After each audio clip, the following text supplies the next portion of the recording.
Kajian Fathul Bari Syarah Sahih Bukhari, Kitabul Adab, bab ke-27. Sudah cukup banyak ternyata ya. Bab ke-27, babu rahmatin nasi wal bahaim, bab menyayangi sesama manusia dan binatang. Hadisnya ada 6, sudah 4 yang sudah kita kaji ini dari bab ini. Dari 6 hadis yang ada di dalam bab ini, sudah 4 nih yang kita kaji. Yang pertama yang menerangkan Rasulullah SAW itu, yang tentunya beliau sebagai uswatun hasanah, sebagai panutan, sebagai teladan, sebagai contoh. Malik bin Al-Huwairis menerangkan bahwa Rasulullah SAW itu orang yang akrab, gitu ya, orang yang akrab, orang yang berhati lembut dan sangat penyayang. Kemudian yang kedua, ada seorang yang merasa kehausan lalu menemukan sebuah sumber air, lalu turun mengambil air. Ketika naik, dia mendapati seekor anjing yang sangat kehausan, dalam kondisi hampir mati lah gitu ya. Nah, karena merasa iba, merasa kasihan, dia turun lagi untuk mengambil air, lalu pakai dengan sepatu, bahkannya dia isi sepatunya dengan air, lalu dia berikan kepada anjing tersebut. Nah, ini menyayangi binatangnya dalam kondisi demikian, ada rasa iba, kasihan, kemudian melakukan demikian, Allah berterima kasih kepada orang tersebut dan mengampuni dosanya.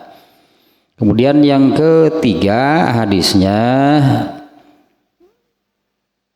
yang menunjukkan rahmat Allah itu maha luas gitu ya.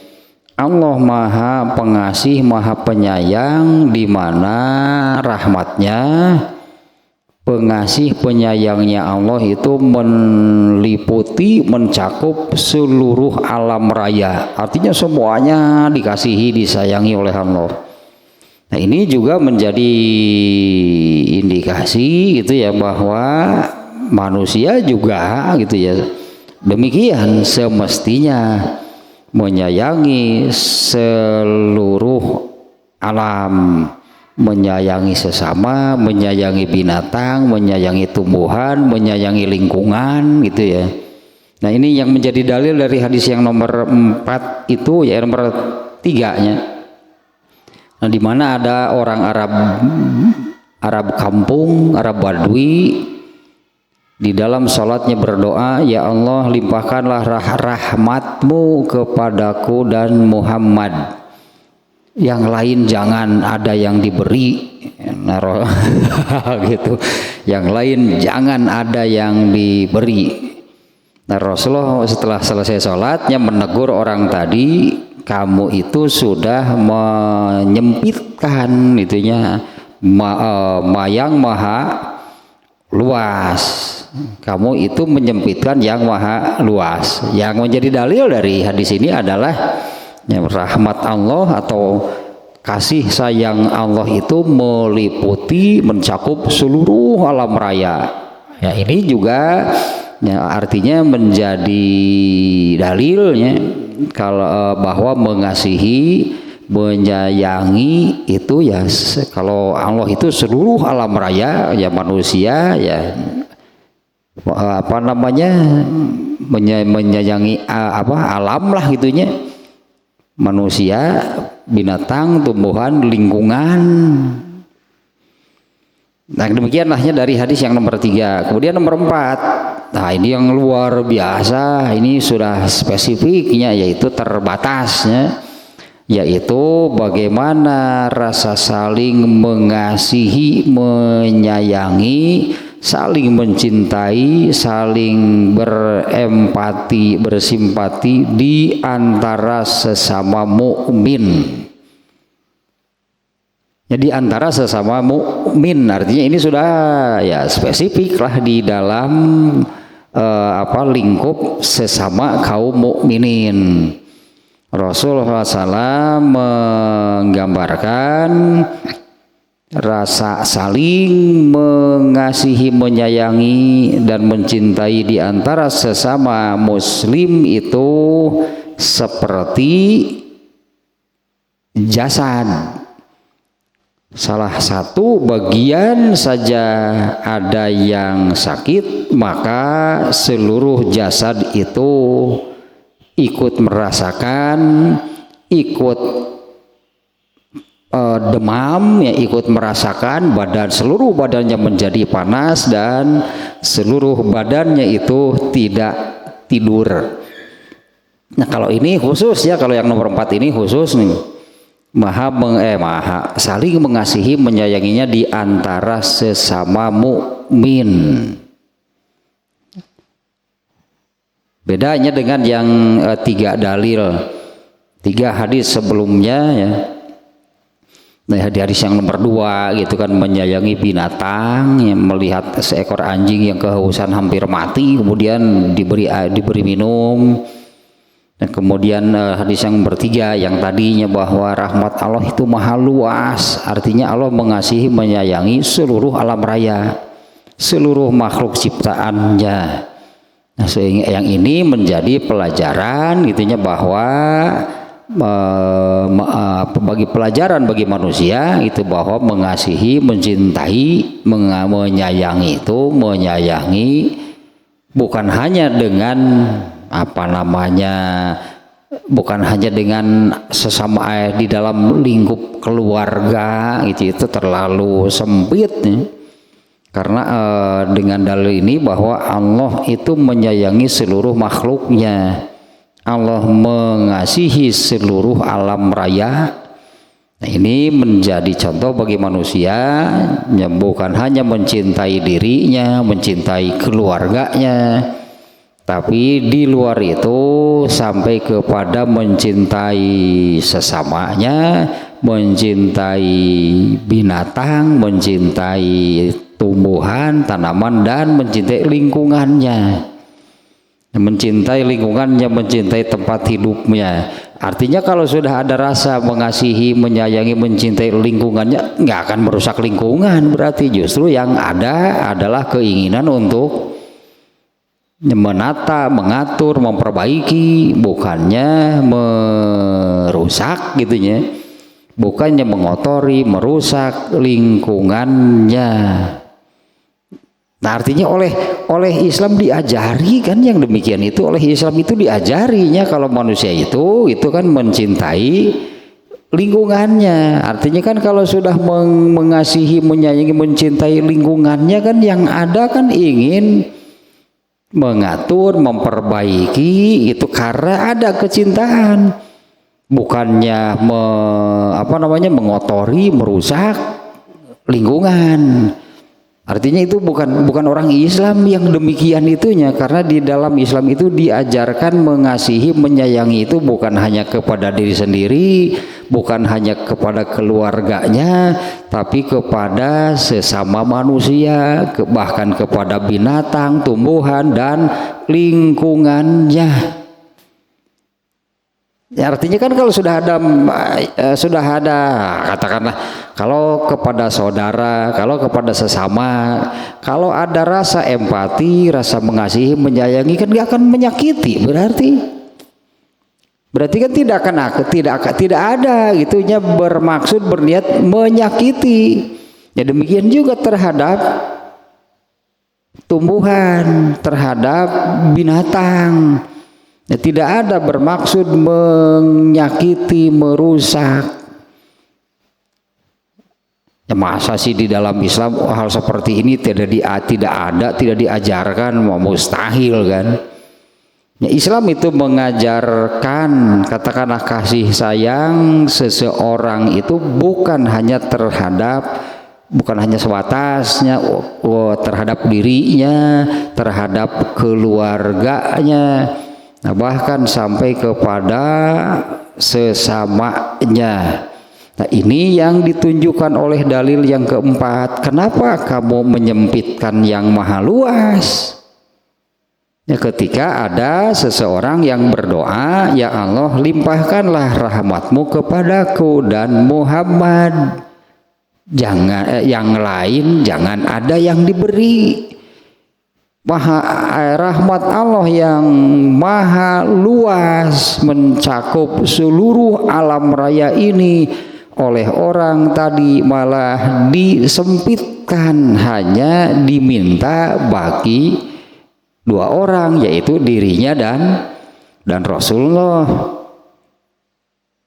Yang menjadi dalil nih, yang menjadi dalil dari hadis ini adalah rahmat Allah atau Allah itu maha mengasihi, menyayangi itu kepada seluruh ciptaannya. Artinya yaitu rasa kasih sayang Allah itu maha luas. Ini menjadi dalil bahwa manusia pun gitu ya, yang disebut mengasihi menyayangi itu bukan hanya untuk dirinya saja, bukan hanya untuk sampai kepada atau sebatas keluarganya saja, tapi mengasihi sesama manusia secara umum, bahkan menyayangi binatang. Artinya kalau terjadi penyiksaan terhadap binatang itu tidak boleh. Ini nih yang saya lihat nih ya di tayangan televisi di apa namanya disebutnya pasar burung sih. Pasar burung itunya di mana di sana diperjualbelikanlah binatang hidup. Judulnya pasar burung, tapi ternyata yang dijual di sana bukan hanya sebatas burung. Ya, ada ular lah, ada anak monyet gitu, ada banyak binatang yang dijual di sana. Nah, binatang-binatang yang hendak dijual itu dikurung, nah, dalam kondisi yang mengenaskan. Bahkan ada binatang-binatang yang dilindungi ya oleh pemerintah, itu dilindungi, tidak boleh diperjualbelikan. Nah, ternyata ada juga. Nah, kalau bagi ada aslinya yang memang demikiannya, disebutnya sekelompok penyayang binatang. Ya, penyayang binatang, nah, mereka melihat kondisi binatang-binatang yang diperjualbelikan di sana itu, mereka marah besar. Mereka menyebutnya tidak berperi gitu, tidak berperi kebinatangan, ya karena itu memperlakukan binatang sedemikian rupa dalam kondisi yang mengenaskan, misalnya diberi makan seadanya, kemudian dikurung dalam kondisi yang tidak layak lahnya, untuk ukuran binatang pun tidak layak. Nah, kalau seorang muslim itu artinya nih, seorang muslim, seorang mukmin itu diajari berarti oleh agama Islam, bukan hanya mengasihi menyayangi yang tadilah mengasihi menyayangi dirinya, keluarganya. Kalau itu kan tanpa iman, tanpa ajaran agama juga itu kan sudah terjadi kan, yaitu sebatas kecintaan yang berbasis naluri. Itu karena rasa kasih sayang berbasis naluri terhadap dirinya sendiri, terhadap keluarganya, yaitu melalui naluri atau dengan basis naluri juga itu sudah ada. Tapi dengan berbasiskan iman, ilmu itu di dalam Islam, ternyata mengasihi menyayangi itu bukan hanya sebatas yang tadi, bahkan sampai kepada binatang dan lingkungan dan alam raya. Nah, sekarang hadis yang kelima nih. Nah, ada 6-nya seluruhnya. Yang keempat sampai ke hadis yang terakhir yang nomor 4-nya, yaitu yang rasa bahasa Arabnya merahmati, sehingga meskipun kan yang maha rahmat itu Allah. Nah, artinya merahmati di sini mengasihi, menyayangi. Di hadis yang nomor 4 itu ini spesifik Rasulullah menyebut, yaitu di kalangan sesama mukmin. Nah, bagaimana ini nih at-tarohum, tawadduhum, tarohumuhum wa tawadduh wa tawaddihim wa ta'atufihim. Di antara sesama mukmin itu, nah tentang ininya, tentang saling mengasihi, menyayanginya, saling mencintainya, saling bersimpati dan berempatinya di antara sesama mukmin itu ibarat satu jasad. Apabila ada satu bagian yang sakit, maka yang demam itu seluruh badannya, artinya seluruh badan itu ikut merasakan sakit, dan juga seluruh badannya tidak bisa tidur. Itu gambarannya bahwa nah bagaimana tanya rasa persaudaraan, ya rasa persaudaraan, duduluran, keterikatan lah itunya di antara sesama mukmin itu seperti apa? Nah, gambarannya seperti ini. Bagaimana rasa saling mengasihi, menyayangi, saling mencintai, saling berempati di antara sesama mukmin itu digambarkan seperti ini. Nah, kalau masih ingat ya ini hadisnya. Dimana kan hal ini akan semakin ya rasa saling mengasihi, menyayangi, mencintai, berempati, bersimpati, khusus nih di antara sesama orang yang beriman, ini akan semakin gitu, akan semakin kuat, akan semakin besar gitunya hal yang demikian di antara di dalam kalangan kaum mukminin itu. Hal itu dibangun oleh sholat berjamaah. Nah, hal-hal tersebut itu dibangun gitunya, yang membangun hal tersebut itu adalah ini sholat berjamaah, yaitu Rasulullah SAW menyabdakan, memerintahkannya. Rasulullah SAW memerintahkan kepada makmum, ya kepada para sahabat, ya luruskanlah saf kalian, bukan luruskan, sebetulnya sempurnakan saf kalian, tegakkanlah saf kalian. Ini kepada makmumnya yang dalam salat berjamaah. Ya, tegakkanlah saf kalian, sempurnakanlah saf kalian, artinya lurus, rapi gitu ya, pokoknya lurus dalam safnya itu lurus, rapi. Jadi benar-benar disebutnya ini menegakkan saf, menyempurnakan saf disebutnya. Ya, tegakkanlah saf kalian, sempurnakanlah saf kalian, karena yaitunya sempurna dan tidaknya saf kalian itu akan mempengaruhi rasa keterkaitan di antara hati-hati kalian. Nah, ternyata ini dibangunnya ya inilah yang Rasulullah menggambarkannya mestinya, itu kan mestinya. Bagaimana rasa, ya ini yang disebutlah rasa saling mengasihi, menyayangi, mencintai, berempati. Bagaimana keterkaitan, rasa keterkaitan antara seorang mukmin dengan mukmin yang lainnya. Rasulullah menggambarkan seperti satu jasad, satu bagian saja yang sakit, maka seluruhnya ikut merasakan. Seluruhnya akan demam, seluruh jasad tersebut tidak bisa tidur, padahal yang sakitnya hanya satu bagian saja. Nah, artinya hal ini bisa menurun rasa saling mengasihi, rasa saling mencintai, berempati di antara sesama mukmin itu bisa turun, bisa juga semakin naiknya, semakin kuat, semakin tebal, semakin besar, karena sehari semalam 5 kali dibina gitu ya disebutnya kan. Rasa tersebut itu dibina sehari semalam selama 5 kali dengan sholat wajib berjamaah. Kalau berjamaah kan baru ada saf kan ya, kalau sholat berjamaah baru kan ada saf, meskipun hanya 2 orang. Kalau berjamaah ada saf nggak yang berjamaah 2 orang? Ada kan safnya itu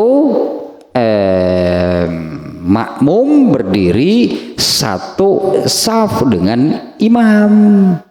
Kalau berjamaah meskipun hanya 2 orang ada safnya pasti.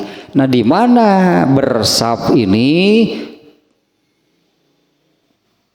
sebutannya tadi kesempurnaan tegaknya saf itu menentukan.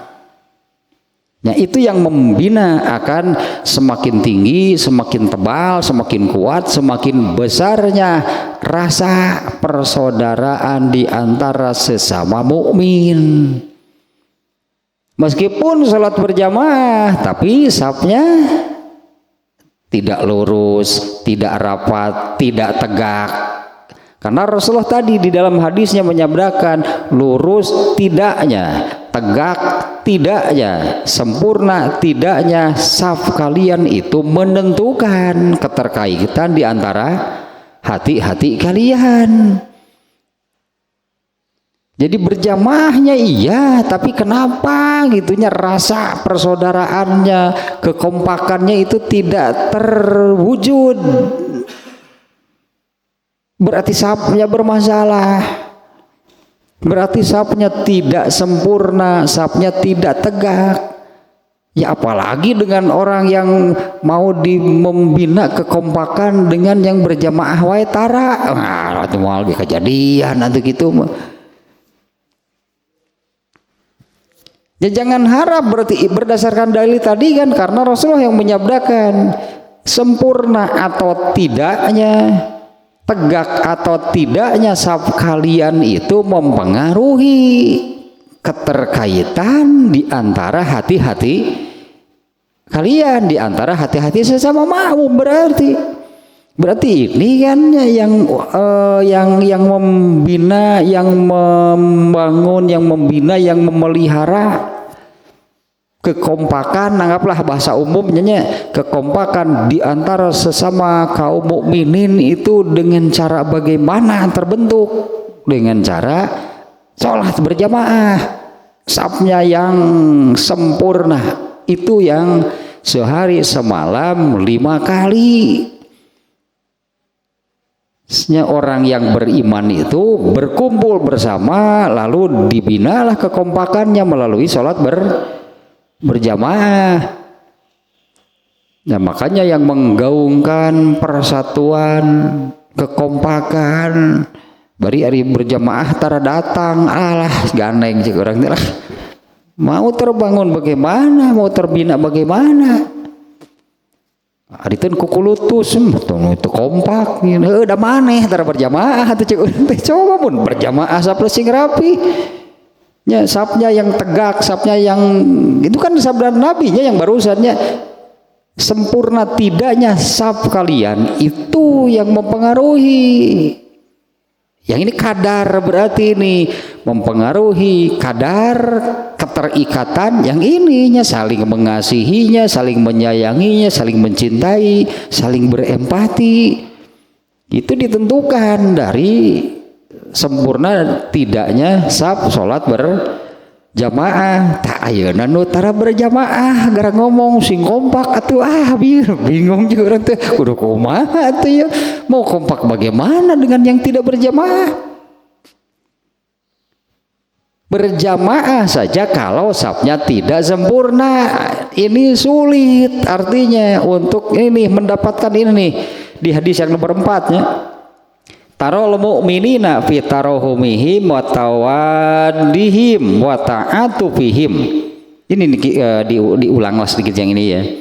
Kamu mendapati di antara sesama atau di antara kaum mukminin dalam hal tarohumihim, saling mengasihi, saling menyayangi, tawadihim, saling mencintai, ta'atufihim, itu saling berempati, bersimpati. Kama salil jasad, itu seperti satu jasad izastaka aduan, apabila satu bagian saja ada yang merasa sakit, tada'alahu sa'iru jasadihi, maka bagian jasad yang lainnya akan terpanggil ikut merasakan. Ya itulah ikut berempati kan, ya, berempati itu kan bersimpati karena ada rasa mengasihi, ada rasa menyayangi. Itu nongering kenapa orang suka cerik ya, katakanlah gitu ya. Kalau dalam diri kita itu ada rasa empati, ada rasa simpati, mengasihi, menyayangi orang, seseorang, dia yang sakit, bisa jadi kita melihat kondisinya sampai nangis. Kan gitu kan kalau ada ya rasa empati di dalam dirinya. Tapi kalau nggak ada mah melihat seseorang yang misalnya tergeletak di pinggir jalan dalam kondisi luka parah, nggak ada empati mah lewat saja. Kalau nggak ada empati kan demikian ya, tidak ada simpatinya, tidak berempati kepada kondisi. Misalnya ada orang di pinggir jalan mengalami tertabrak, misalnya tabrak lari dalam kondisi luka parah, darah itu bercucuran. Kalau nggak ada empati melewat paling cuma lihat, ya sudah lewatlah. Beda kan dengan ada yang itu yang di dalam dirinya ada empati, artinya kan ada rasa, itu rasa kemanusiaan lah tersebut. Nah kalau di antara sesama mukmin itu seperti itu, tapi hal ini ternyata ya, terbangunnya rasa yang seperti ini dibangun karena ini khususnya yang nomor 4 ini khusus di kalangan kaum mukminin, ini adanya yang seperti ini. Dan hal ini dibangun dengan sholat berjamaah. Dan yang tidak berjamaah, jangan bicara kekompakan lah ngewa. Dia yang sudah jelas tidak kompak, orang lain berjamaah dia enggak kan, tapi malah kemudian berkoar-koar soal persatuan, kesatuan, kekompakan. Padahal berjamaah getara, dosok berjamaah kekompakan belum tentu diraih ya. Itu tergantung dari sempurna tidaknya safnya, tegak tidaknya saf yang dibuat oleh makmum. Itu ini sangat penting sebetulnya. Kalau untuk hal yang lebih luas ya, kalau untuk hal yang lebih luas nih, dalam arti seperti kita ini salah satu saja nih ya, kita kaitkan ke ini ayat terakhir di surat Al-Baqarah. Kalimat terakhir di surat Al-Baqarah itu kan minta kepada Allah, fansurna alal qaumil kafirin. Itu kan rada si potongan ayatnya, kalimat terakhir dari surat Al-Baqarah terakhir itu kan fansurna alal qaumil kafirin, tolonglah kami untuk menghadapi orang-orang kafir. Anggaplah ini doanya, fansurna alal qaumil kafirin, tolonglah kami untuk menghadapi orang-orang kafir. Kan doa itu tinggallah doa. Apa artinya doa kalau tanpa usaha, tanpa ikhtiar, percuma berdoa juga pasti tidak dikabulkan. Ya, orang yang hanya berdoa tanpa berusaha percuma, karena doanya itu pasti tidak dikabulkan. Sementara orang-orang kafir, terutama Yahudi dan kaum musyrikin, mereka inilah orang-orang yang paling keras permusuhannya terhadap kaum muslimin. Lalu kaum musliminnya minta kepada Allah, fansurna alal qaumil kafirin. Cek Allah teh nya sok atuh maneh sing kompak heula. Karena pasti tidak dikabulkan kalau hanya berdoa tanpa berikhtiar, tanpa berusaha. Nah, ini seringnya saya ungkap yang ini karena ini salah satu apa namanya ya, salah satu kesalahan boleh disebutnya, kesalahan pemahaman tentang doa. Seolah-olah kalau sudah berdoa itu tinggal tunggu saja hasilnya, tunggu saja doanya dikabulkan, sementara dirinya diam. Kalau ternyata hasilnya tidak seperti yang diharapkan, lalu dia buruk-buruk sangka kepada Allah. Contohnya ada orang yang berdoa, Robbi zidni ilman warzuqni fahma, itu kan diajarkannya di madrasahnya. Robbi zidni ilman, ya Allah tambahlah aku ilmu. Ari ngaji tara daek rek urang nambahan ti mana? Apa cukup dengan berdoa seperti itu orang itu akan bertambah ilmunya? Moal itu pasti tidak dikabulkan. Kata Robbi zidni ilman, ya Allah tambahlah aku ilmu. Ari ngaji tara rek nambahan ti mana ilmuna? Ya Allah sembuhkanlah aku, cici ngaringguk di kamar. Atuh diobat hayang cager mau cek Allah teh. Jadi jangan seperti ini, dia berdoa, ya Allah sembuhkanlah aku. Dia ini tinggal menunggu. Tinggal menunggu. Nanti Allah mengabulkan doanya, Allah menyembuhkannya karena itu yang dimintanya. Sementara orangnya sendiri diam. Jadi yang beramal itu siapa? Kalau begitu yang beramal itu kan Allahnya, terus kamu dapat apa? Nggak dapat apa-apa. Jadi sebetulnya nggak dapat apa-apanya, nggak dapat apa-apa. Tapi orang Islam nggak dapat pahala karena tidak beramal, berdoa gitu. Ya Allah sembuhkanlah aku, bari diharudum ngahangge humarurung, bari ngarasakeun panas tiris, terus doa ya Allah sembuhkanlah aku. Rek serius kumaha wae gitu, tidak akan dikabulkan. Nah doanya ya terkait dengan yang ini sihnya. Fansurna alal qaumil kafirin, tolonglah kami untuk menghadapi orang-orang kafir. Apa sih yang harus dilakukan oleh manusia kalau sudah berdoa seperti itu? Ya seperti Robbi zidni ilman, ya Allah tambahlah aku ilmu. Apa sih yang harus dilakukan oleh orang yang berdoa demikian?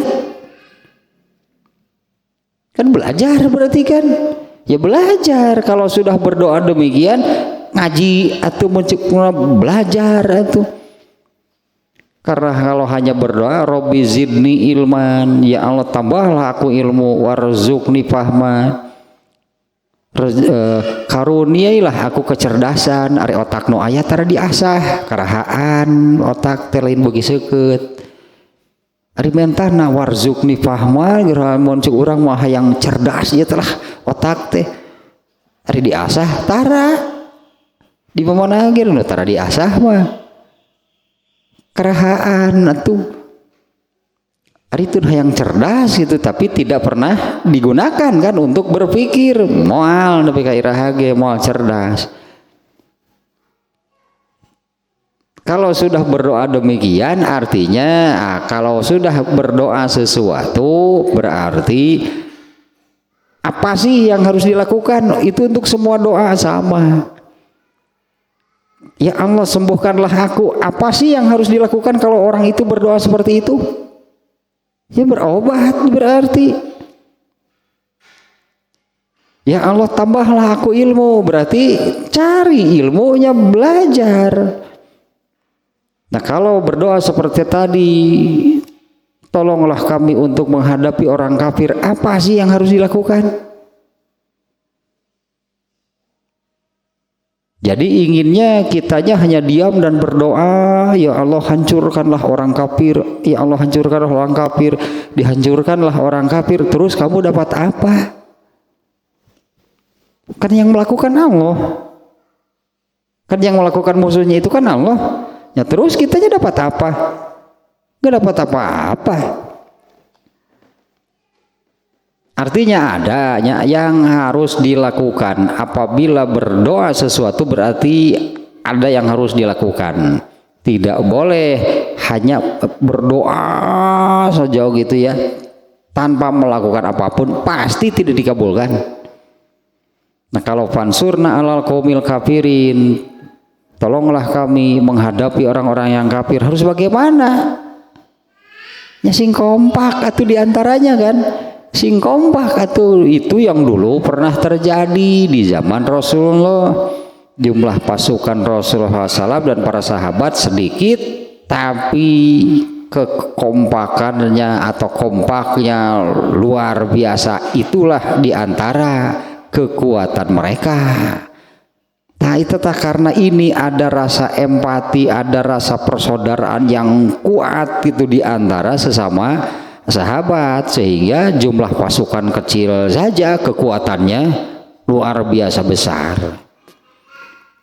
Nah bisa jadi, bukan bisa jadi, kita malah sudah disabdakan oleh Rasulullah, sebetulnya sudah disabdakan, yaitu hadis yang menerangkan kalian kaum muslimin ya, kaum muslimin itu seperti makanan yang tersaji di atas meja. Datanglah orang-orang dari berbagai arah untuk mengambil seenaknya. Orang Islamnya di atas meja, tidak bisa melawan, tidak berdaya. Ketika datang yang dari arah sini ambil, datang yang dari arah sana ambil. Ini yang di atas mejanya itu Rasulullah menggambarkannya, yang di atas mejanya itu adalah kaum muslimin nih, seperti hidangan gitulah, seperti bakakak, seperti bakakak, seperti ayam bakar di atas meja. Datang yang dari sana ambil sayapnya, ya datang yang dari sini ambil pahanya, yang datang dari sini ambil kepalanya. Enggak melawan, enggak berdaya. Nah mendengar Rasulullah bersabda demikian, ada sahabat yang bertanya, amin kilatin nahnu ya Rasulullah, apa kondisi demikian itu karena jumlah kami orang Islam yang sedikit? Bukan, justru kalian itu banyak jumlahnya. Walakin ya bal antum kasirun walakin gusaun, akan tetapi hampos, bukan bahasa iya nama. Banyak jumlahnya mah tapi hampos, bahasa Sunda namanya hampos. Seperti apa hamposnya? Seperti buih. Ini buih ternyata busa sabun, busa deterjen. Meskipun jumlahnya menggunung, ada air setitik saja yang menetes, nggak ada yang sanggup menahannya. Air itu bisa tembus sampai bawah. Airnya cuma satu tetes, padahal busanya itu dalam jumlah dengan jumlah yang menggunung. Tak eta anu sebut hampos tenu gitu. Kenapa? Nggak ada kekompakan, tidak ada kekuatan. Busa yang sebesar gunung lah sebutnya, besar rumah misalnya nih, busa sabun. Sih gak boleh sok dicurug ece lihat. Dicurug ece tasok ningali di air yang air terjun. Nah itu kan suka terbentuk buih gitunya, yang lumayan besar gitu loh, bisa sampai sebesar rumah seperti ini. Tapi ada air satu tetes saja menetes ke busa, tersebut nggak nyangkut itu, tembus sampai bawah. Nah, itu gambaran dari Rasulullah SAW karena ini tidak ada karena ini tidak ada di kalangan kaum mukmininnya, tidak ada tarohum, tidak ada tawadun, tidak ada ta'atuf disebutnya. Padahal kalau demikian di hadis ininya digambarkan seperti jasad yang satu bagian saja yang sakit, maka yang demam seluruhnya, yang tidak bisa tidur seluruhnya. Kalau ini khususnya nomor 4 ini yaitu rasa saling mengasihi menyayanginya, khusus nih di antara sesama mukmin. Tapi ternyata itu kan dibentuk, dibina, dibangun, dipeliharanya melalui yang paling ininya, yang paling apa namanya, yang paling tokcer gitulah, yang paling mujarab, yang paling pas untuk membangun, membina, memelihara hal seperti ini adalah sholat berjamaah. Jangan harapnya yang sholatnya saja nggak berjamaah, lalu yang tadi sing kompak atuh gegorowakan pika pura ge moal kompak kumaha, kan nggak ada landasannya tadinya yang membangun, yang membina, yang memeliharanya nggak ada. Nah sekarang hadis yang baru juga tidak terlalu panjang nih ya, ada 2 lagi nih. Hadis kelima, An Anas bin Malikin radhiyallahu anhu anin nabiyyi sallallahu alaihi wasallam qala ma min muslimin gorosa gorsan fa akala minhu insanun aw dabbatun illa kana lahu sodakotan. Tayalah gerakan sejuta pohon. Itu karya gerakan sejuta pohon ya. Dari Anas bin Malik dari Nabi Shallallahu Alaihi Wasallam, beliau bersabda, ma muslimin, tidak ada satu muslim pun, artinya seorang muslim lah pokoknya ya, tidak ada seorang muslim pun gorosan bercocok tanam atau menanam sesuatu. Itulah, tidak ada seorang muslim pun yang menanam sesuatu. Fa'akala minhu insanun au dabatun. Nah kemudian ada orang lain atau sesama manusia yang memakan buahnya, atau bahkan binatang memakan buahnya. Illa kana lahu sodakotan, maka baginya itu jadi sodakoh, artinya ada pahalanya ya. Illa kana lahu sodakotan, kecuali baginya itu dihitung sebagai sodakoh. Ya, tidak ada seorang muslim pun yang menanam, lalu ketika menanam satu tanaman lah, kemudian ya jadi, artinya jadi tumbuh. Nah kemudian ada orang lain yang ikut memakan, atau bukan hanya orang, bahkan ada juga binatang yang ikut makan. Maka dari buah yang dimakan oleh orang lain, dari buah yang dimakan oleh binatang itu, nah itu Allah tetapkan sebagai sodakoh. Ya artinya berpahala. Nah, berarti kan ini oleh orang Islam kan dianjurkan kan? Dianjurkan tadi tak gerakan sejuta pohon teh penghijauan. Aya dalilna geuning, aya hadisna nu kitu teh sok melak gerak. Misalnya kita menanam sesuatu dan ya sudahlah lupakan misalnya. Kalau kemudian tumbuh itunya, kemudian tumbuh nanti itu buahnya dimakan oleh entah siapa, dan buahnya juga dimakan oleh binatang, mau oleh sesama manusia, mau oleh binatang. Setiap buah yang dimakan oleh manusia, sesama manusia atau binatang, itu Allah mencatatnya sebagai sodakoh. si aki-aki teh gedean melakor mah aya aki-aki pan melakor mah. Sementara pohon kurma itu kan mulai ditanam sampai berbuah itu kan berapa lama? Dukuh mah aya daek sih, ari dukuh mah aya nu daek melak. Dukuh mah kalau kita menemukan misalnya ya kan menemukannya dukuh Palembang, benar itu dukuh Palembang, tapi itu tidak ada yang ditanam, semua itu dari orang yang punya dukuh itu ke hutan nyari dukuh. Kalau nanam dukuh di kebun sendiri ayeuna dipelak nungguan buahana keburu maut. Lila.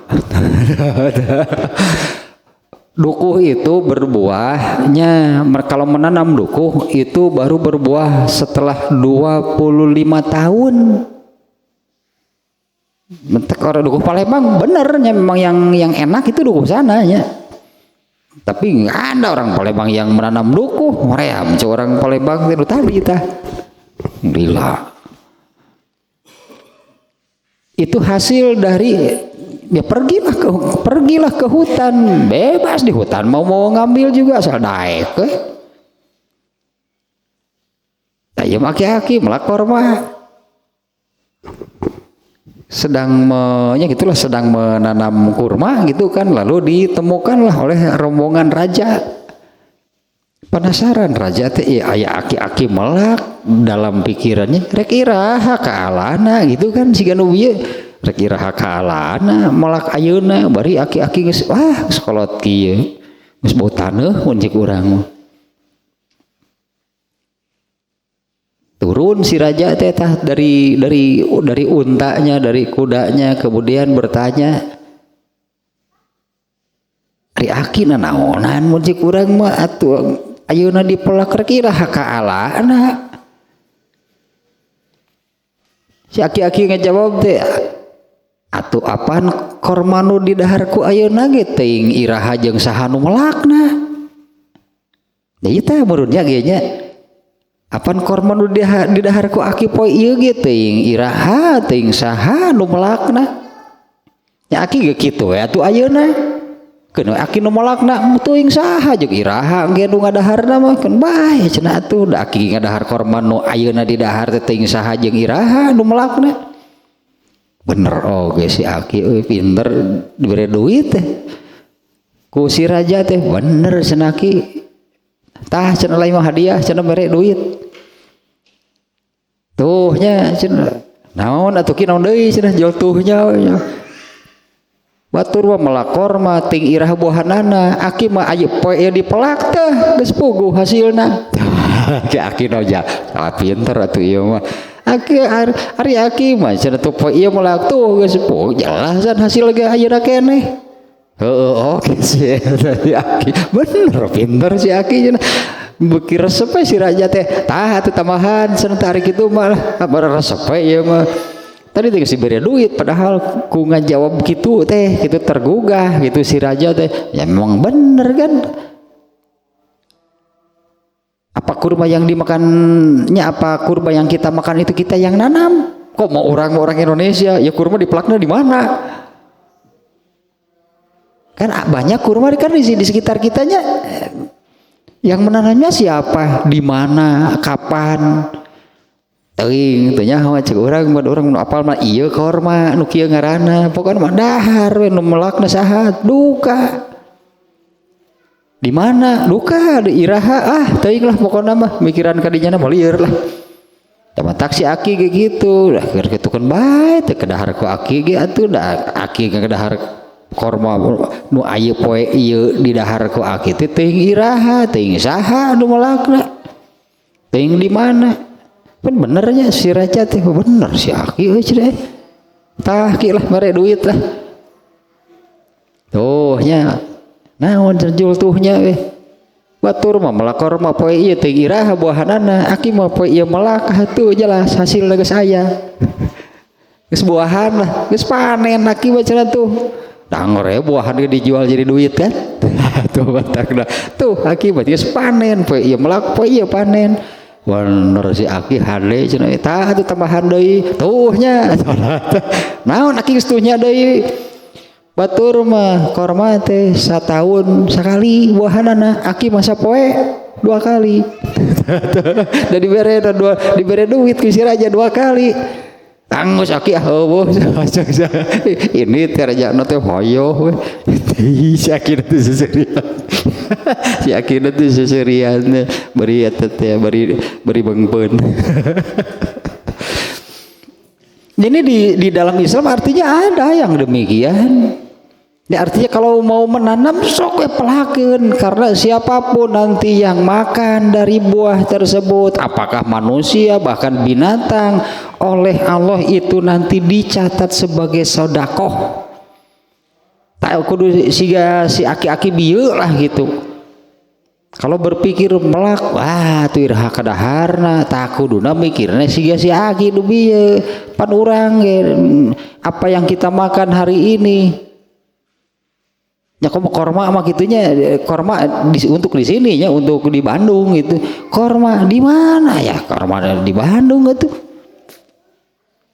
pasti impor kan ya artinya ya di mana siapa yang menanamnya kapan mana kita tahu ya anggaplah kalau kita menanam kemudian berbuah ada yang buahnya diambil orang keun baelah memang rezekina itu bagi kita itu dihitung sebagai sedekah oleh Allah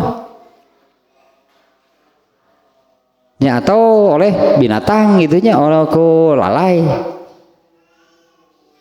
nya ku lalai gitunya misalnya kita menanam sesuatu berbuah ternyata ku kalong keun baelah gitu sedekah atau itu ada orangnya atau ada orang yang mengambil wah banyak kulalai BAKB wah kulalai mah paling ge digorogotan saeutik kabeh nya mah dibabad pasti jelema ieu mah nyalalai diringgit kabeh pasti ku jelema akeun bae lah artinya ya mau bagaimana kan artinya itu pun sudah ya mau bagaimana lagi ikhlaskan lah sebutnya tehnya sebut ikhlaskan we lah itu oleh Allah akan ikhlaskan dalam tanda kutipnya bahasa kita ya sudahlah biarlah itu ditetapkan sebagai sedekah tapi untuk tanaman nih ya motor mah ulah der motor leungit ikhlaskeun we lah aku anggap sedekah ai beda deui masalahna atuh motor mah ieu mah kita gorosan teh menanam sesuatu itunya kan menanam sesuatu hari kitu mau motor leungit nyakeun we lah ridokeun we ikhlaskeun we nanti oleh Allah dicatat sebagai sedekah nya henteu atuh eta beda deui motor ieu mah pepelakan ieu mah misalnya di pekarangan rumah gitu nya menanam pohon apalah gitu kan kita suka melihatnya ada rumah yang punya pohon apa yang berbuah ya ada yang menanam rambutan kan ada yang menanam mangga nah ternyata ada buahnya juga kan banyak kalau mangga rambutan begitu melihat ada yang dimakan apa namanya kelelawar sudah lah nggak usah marah-marah nyeun bae atuh sedekah gitu teh nya sedekah teh pun apal hadis na ieu mun teu mana ada pahala tanpa ilmu nggak akan ada. Ya karena artinya harus inilah menurut ajaran Islam tentunya. Inilah menurut ajaran Islam. Kalau terjadi demikian maka ya sudahlah. Artinya kan gak usah bagaimana gitulah. Ya apalagi kalau hafal hadisnya ini bisa jadi kita bersyukur. Alhamdulillah geuning itu aya nu kabagean batur ge. Artinya bukan hanya kita kan yang merasakan hasil dari pohon tersebut. Begitu aya nu kulalai teh alhamdulillah bisa memberi makan makhluk Allah lah gitu dengan catatan tapi dalam kurung tong loba teuing ari urang kira-kira kabagianana teu bogana cenah ieu mah ayo batur deui tah tapi da lalai maka ketanggung ngarana ge lalai maka kabeh moal sok lah jelema bisa jadi anu tadi jelema jelema mah kulalai mah paling di gorogotan saeutik sakapeung mah buah nu eta keneh aya keneh nu bisa didaharna ku urang piceun we urut lalaina sebutna teh sok ka dahar keneh mun ku jelema mah teu disisakeun beak jeung pentil-pentilna tah beak jeung pentil-pentil uluh cenah baru rek panen baru hayang ngabagi teh dina mah ditinggal itu beak kabeh moal kulalai jeung pentil dirarat jeung pentil-pentilna mah. Nah kembali ke sini nih ya, ini ada Abu Jamroh memunculkan kesimpulan dan pelajaran. Kalau ini dari redaksi hadisnya ya sudah jelas hanya artinya apabila seseorang menanam suatu pohon lalu buahnya itu ternyata diambil oleh sesama manusia atau dimakan oleh binatang, maka bagi orang itu oleh Allah ditetapkan sebagai sedekah. Artinya jangan ngarasulah, jangan marah-marah kulalai rugi tah bisi terjadi sedekahna. Apalagi oleh lalai itu kan tadi hanya digerogoti dimakan sebagian baik atuh sakitu mah ya, pahala sedekah mah besar ya kan. Ini kan ditetapkan sebagai sedekah artinya kan ada pahalanya. Lamun kukulutus tah si kasebelahan si lalai teu ridho aing mah hanas diincar dur digerogotan ditu ridho teh moal jadi sedekah. Ya, padahal itu ditetapkan oleh Allah sebagai sedekah kan artinya kan ada pahalanya. Nah ini ada beberapa pelajaran nih dan kesimpulannya yang dimunculkan oleh Ibnu Abi Jamroh namanya, dikutip nih oleh Ibnu Hajar Al-Asqalani dari hadis yang kelima barusan, yaitu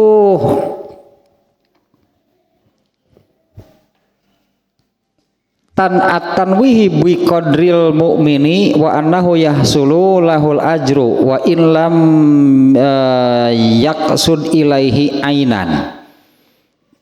Apakah ini dari sini mengambil kesimpulannya. Orang yang menanam pohon itu memang niat itu untuk supaya orang lain yang mengambil. Ya, apa orang yang menanam pohon itu dengan niat ini untuk diambil orang, buahnya dibiarkan untuk orang? Ya, bukan seperti itu. Dia menanam ya menanam saja biasa gitunya.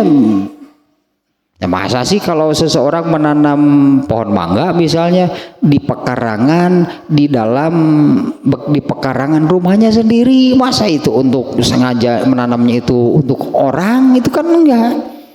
Tapi kalau buahnya itu ada yang mengambil atau diambil orang, nah Allah menetapkannya itu sebagai sedekah.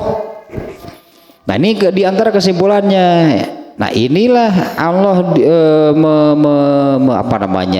menerangkan, menyebut biqadril mukmin. Nah ini derajatnya, betapa tingginya derajat seorang mukmin, yaitu wa anahu yahsululahul ajru, dia itu diberi pahala oleh Allah, yaitu dengan dikatakan bahwa dari buah yang dimakan binatang atau dari buah yang diambil orangnya itu Allah tetapkan sebagai sedekah. Nah ini Allah menyebut di sininya tentang tingginya derajat seorang mukmin, yaitu Allah tetapkan, Allah beri pahala wa in lam yaksud ilaihi ainan. Padahal dia menanam pohon itu kan tidak dengan niat buahnya untuk binatang, buahnya itu untuk orang lain, enggak. Tapi kalau menanam pohon lalu buahnya ada yang mengambil, Allah tetapkan sebagai sedekah, padahal tidak niat sedekah. Nah pelajarannya adalah ya inilah betapa tingginya, betapa mulianya seorang mukmin, dia dapat pahala, padahal untuk, makanya khusus untuk ininya, untuk bab menanam pohon ya, padahal dia tidak berniat sejak awal menanam pohon itu buahnya untuk dimakan binatang atau diambil orang lain.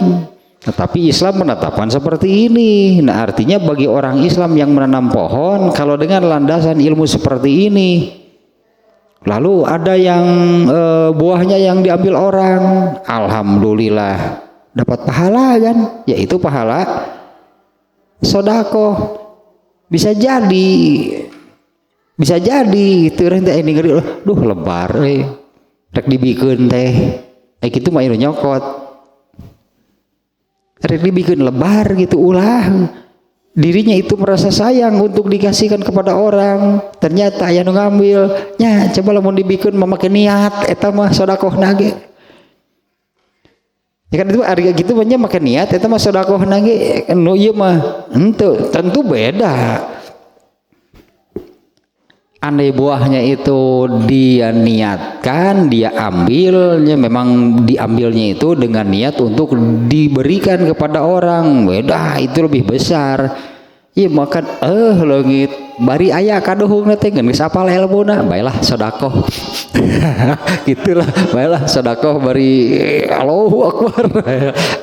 Nya sih sedekah nama geus apal ilmuna beda, tapi pahalana dengan benar-benar dia ambil, dia berikan kepada orang, tah eta mah sedekah nu asli. Nah, nu kitu berarti meskipun kan hadis ini yang mengatakan demikian, bagi orangnya itu ditetapkan sebagai sedekah. Nah, kemudian ini satu lagi lah hadis ininya. Hadis ini sudah berulang-ulang sih hadis ini. Man la yarhamu la yurhamu. Barang siapa yang barang siapa yang tidak memiliki rasa mengasihi, menyayangi, tidak memiliki rasa empati, maka tidak akan dirahmati Allah. Itulah intinya manu eta mah. Ini hadis yang terakhirnya supaya tidak terlalu panjang nih bab ini. Hadis yang ke-6 ya, dari bab ini adalah redaksinya man la yarhamu la yurham. Di hadis lain juga barang siapa yang tidak seperti ini ya, tidak memiliki rasa mengasihi, menyayangi. Kalau di dalam bab ini kan bukan hanya mengasihi sesama manusia, bahkan sampai kepada mengasihi binatang, mengasihi tumbuhan, menyayangi lingkungan, mencintai lingkungannya.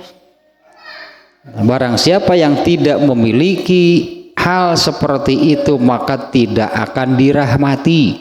Di dalam hadis yang lain juga ada dengan redaksi tidak akan dikasihi, disayangi oleh penduduk langit, yaitu oleh malaikat. Kalau di sini layurhamunya itu tidak akan dirahmati oleh Allah. Nah, saya kira ini selesai bab ke-27 yang intinya lah, katanya intinya benang merahnya adalah Islam mendorong, mengajarkan untuk orang Islam itu memiliki rasa mengasihi, menyayangi, ada rasa yang tadi hanya rasa empati, rasa simpati terhadap sesama manusia, terhadap binatang, terhadap tumbuhan, dan terhadap lingkungannya. Tapi terutama yang harus paling gitunya, yang harus paling besar rasa mengasihi, menyayanginya itu adalah dengan sesama mukmin. Ini harus dibangun, berartinya dengan sesama mukmin ini harus dibangun, dibina dan dipelihara. Dan untuk hal itu yang paling hebat adalah sholat berjamaah dengan saf yang sempurna.